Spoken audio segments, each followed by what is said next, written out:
യെ കുറിച്ചുള്ള മധുരോദാത്തമായ പെണ്ണുങ്ങളുടെ കൽപ്പിൽ അങ്ങനെ ഉണ്ടാകുക. ഒന്ന് പറഞ്ഞോട്ടെ, നമുക്കൊരു ആദ്യ രാത്രിയോ ആദ്യ പകലൊന്നുമില്ല. എന്നും ഒരു വിശ്വാസിക്ക് ആദ്യ രാത്രിയാണ്. പകലിനേക്കാൾ അള്ളാന്റെ കാരുണ്യം ഭൂമിയിൽ ഇറങ്ങുന്നത് എപ്പോഴാ? രാത്രിയിലെ 2-ാം യാമം കഴിയുമ്പോഴാണ്. ഓരോ 24 മണിക്കൂറും അള്ളാഹുവിൽ നിന്നുള്ള കാരുണ്യം ഭൂമിയിലേക്ക് ഏറ്റവും നന്നായിട്ട് വന്നിറങ്ങുന്നത് അല്ലേ? രാത്രിയിലാണ്. എന്നോട് ചോദിക്കുന്നവനാരാ, ഉത്തരം നൽകാം.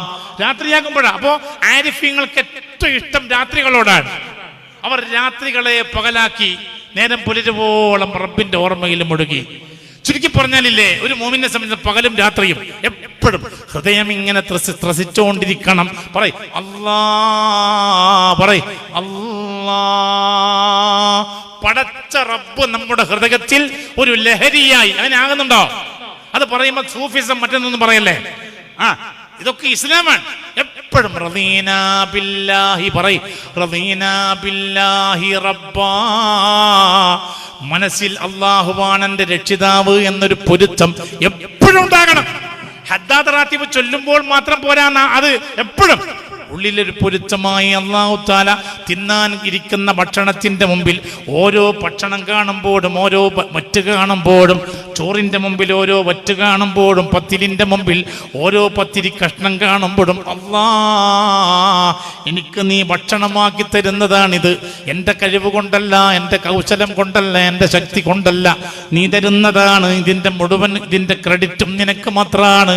കുടിക്കുന്ന ഓരോ ഗ്ലാസ് വെള്ളത്തിന്റെ മുമ്പിലും അല്ലാ അല്ലദീ ഖലഖനീ, അല്ലേ, അല്ലദീ ഖലഖനീ, അവനാണ് എന്നെ സൃഷ്ടിച്ചത്. അല്ലദീ ഖലഖനീ വഹു, പിന്നെ വഅത്അമനീ, അവനാണ് എനിക്ക് ഭക്ഷണം തരുന്നത്.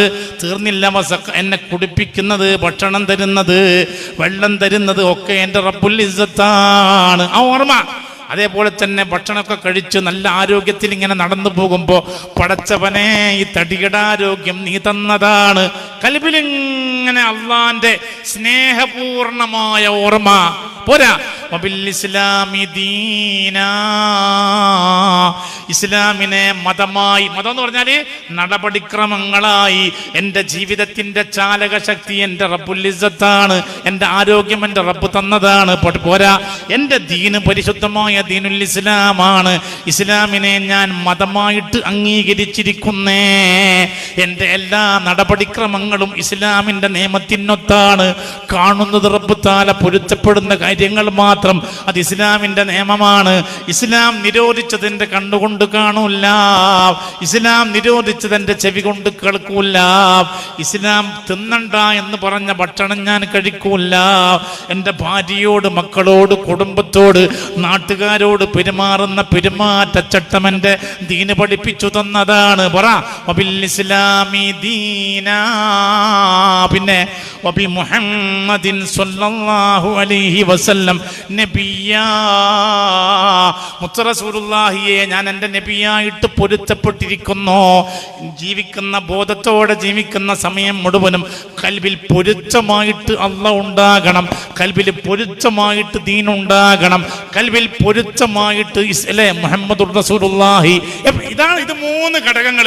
ദീന്, അല്ലാഹു, റസൂല്. ഇത് കൽബിൽ ഇങ്ങനെ പൊരുത്തമായി നിറഞ്ഞു നിന്നാലില്ലേ, പിന്നെ ഒരു ദോഷവും ചെയ്യാൻ തോന്നൂല്ല എന്ന് മാത്രമല്ല, ഓരോ നന്മയും രുചിച്ച് ചെയ്യും, അഭിരുചിയോടെ ചെയ്യും. ഇപ്പൊ ഞാൻ പറഞ്ഞുതരാം, ചോറും കറിയും വെച്ചിട്ട് ആർക്കോ വേണ്ടി കുഴച്ചിട്ട് അതൊന്നും ആസ്വദിക്കാതെ കഴിക്കാണ്. നമ്മൾ പറയൂലേ, അങ്ങനെ കഴിച്ചാൽ തടിക്ക് പിടിക്കൂലെന്ന്, ശരീരത്തിന് ഇതിന്റെ ഗുണമുണ്ടാകൂലെന്ന് പറയില്ലേ. കഴിക്കുന്ന ഭക്ഷണം അഭിരുചിയോടെ കഴിക്കണം. എത്രത്തോളം അറിയാം, ഇപ്പോഴത്തെ ഈ പുതിയ കാലത്തെ മനഃശാസ്ത്രജ്ഞന്മാര് പ്രിയപ്പെട്ട ഭാര്യയോടുള്ള മനുഷ്യന്റെ സംലയനങ്ങൾ പോലും, സംയോഗങ്ങൾ പോലും അത് അഭിരുചിയോടെ, ആത്മാനുഭൂതിയോടെ ചെയ്യുമ്പോഴാണ് വേറെ ഒരു പെണ്ണോടുള്ള മനുഷ്യന്റെ ആകർഷണീയത, ബന്ധം, ചിന്ത, ശ്രദ്ധ ഇല്ലാതാവുക. ചെയ്യുന്ന എല്ലാ പണിയും അങ്ങനെയാകണം. അപ്പൊ ഇൻഷാ അല്ലാഹ് ഓരോ അമലും നല്ല മനപ്പൊരുത്തത്തോടെ, അള്ളാഹുവോടുള്ള ഇഷ്ടത്തോടെ, മുത്ത റസൂലുള്ളാഹിയോടുള്ള വല്ലാത്ത ബന്ധത്തോടെ, ഇസ്ലാമികമായ മൂല്യങ്ങളോടുള്ള അടുപ്പത്തോടെ. ഇപ്പൊ നമ്മുടെ ഇടയിലില്ലേ, ഞാൻ പറഞ്ഞുതരാം, മുസ്ലിമാണ്, നിസ്കാരമുണ്ട്, ഒക്കെ ഉണ്ട്, എന്നാലോ ഭക്ഷണം കഴിച്ചു കഴിഞ്ഞാൽ ആളുടെ വിരലും പൂല. അപ്പൊ എന്തോ 2ാം നമ്പർ എന്ന് തോന്നുക. അതങ്ങനെ തന്നെ പിടിച്ചിട്ട് കൊണ്ടുപോയിട്ട് കൈ കഴുകും. വലത്തെ കൈ കൊണ്ട് പിടിച്ചിട്ട് വെള്ളം കുടിക്കൂല, അടുത്ത കൈ കൊണ്ട് കുടിക്കുക. പിന്നെ വട്ടോളി അങ്ങാടിയിൽ എവിടെയെങ്കിലും നിൽക്കുമ്പോൾ ആൾക്കാരിടയിൽ വെച്ചിട്ട് അസ്സലാമു അലൈക്കും, ഇവൻ്റെ ഒരു അസ്സലാമു അലൈക്കും കോമൺ സെൻസ് ഇല്ലാത്തവൻ. ഇവിടെ നോൺ മുസ്ലിംസിന്റെ ഇടയിൽ എൻ്റെ ഒന്നിച്ചുള്ള ചങ്ങാതിമാരുടെ നിൽക്കുമ്പോൾ എൻ്റെ അസ്സലാമു അലൈക്കും പോണം, നാണല്ലാത്തവൻ.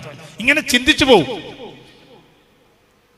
ഇവിടെ നമ്മൾ ഈ ശരിക്കും പറഞ്ഞാൽ ഇസ്ലാമികമായ ഇതിലൊന്നും മുജാഹിദും ജമാഅത്തും സുന്നിയൊന്നും തർക്കമല്ല.